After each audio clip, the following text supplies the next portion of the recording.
In a time long ago, the illustrious Nidarosdomen in Norway stood as a beacon of pilgrimage in the mysterious lands of northern Europe.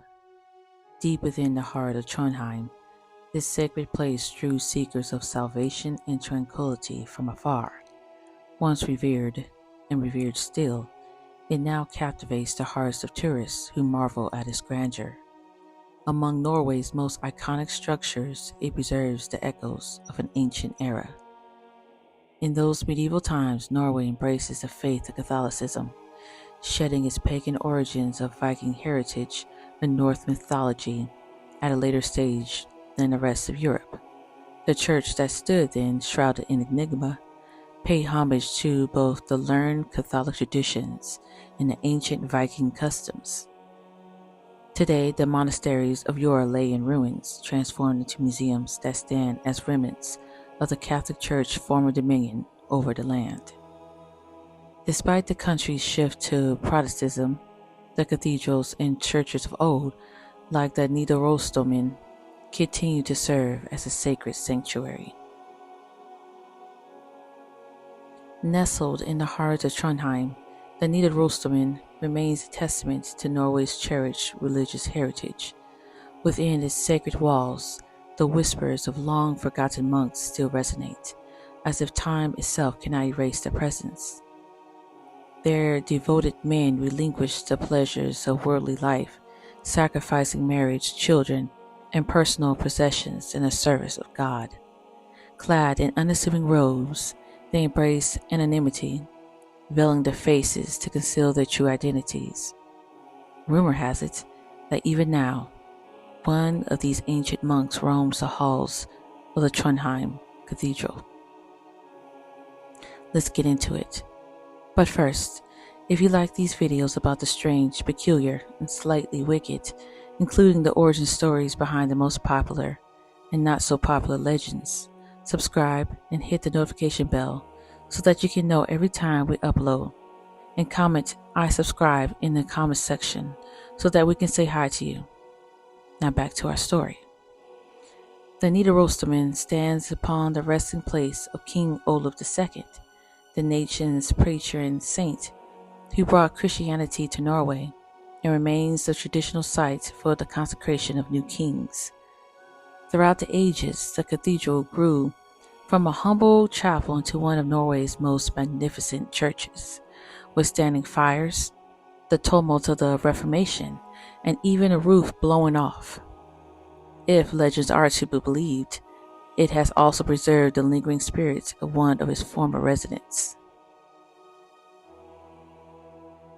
The earliest account of the monk haunting the Nidarosdomen dates back to January 1924. On a cold winter day in Trondheim, the stone walls of the Maria Chapel could not keep out the biting chill. Despite the frigid temperatures, worshippers flocked to the Sunday service, now conducted under the banner of Protestantism. As the congregation united in prayer and song, perhaps their collective voices served as a summons to the ethereal realm. Could have been the hymns sung for centuries, echoing the ancient chants once heard within these sacred walls? Did the melodies resonate with the monk's long dormant memories, stirring him from his eternal slumber? One person to claim sighting the enigmatic apparition was Mary Glidich, wife of the bishop. She recounted how a ghostly figure glided through the crowd, garbed in the traditional attire of a middle-aged monk. In medieval times, such a sight would have been unremarkable, but this encounter in 1924 raised eyebrows. Leidich's description ventured beyond the ordinary, as she vividly recalled the monk's glowing eyes and a bloody gash across his throat, bestowing upon him the haunting moniker of the Bloody Monk. What tragedy befell this spectral figure? Was he the victim of a ruthless beheading or cold-blooded murder? Such details are destined to remain shrouded in mystery, lost among the countless souls who pass through these venerable halls.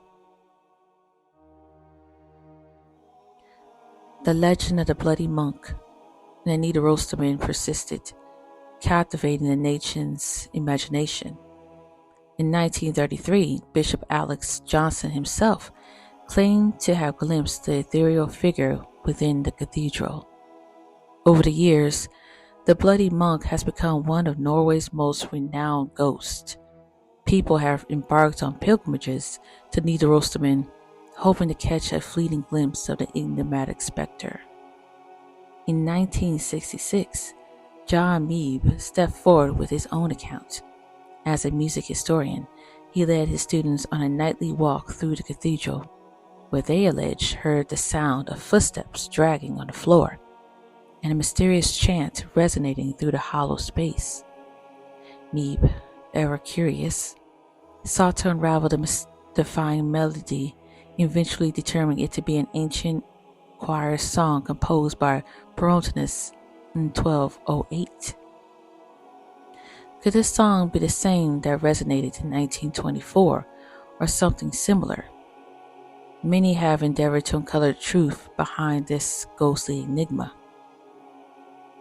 The story of the Bloody Monk found its way into the pages of German magazines, capturing international attention. Even renowned Norwegian horror writer Andre Burke attempted to gain access to the cathedral for a paranormal film project, only to encounter resistance from the church authorities. In the aftermath, nocturnal excursions were forbidden, and the Nidarosdomen sought to distance itself from its ghostly reputation, embracing its role as an active church rather than a mere haunt of specters. Perhaps the Nidarosdomen safeguards secrets and mysticism unknown to mortals.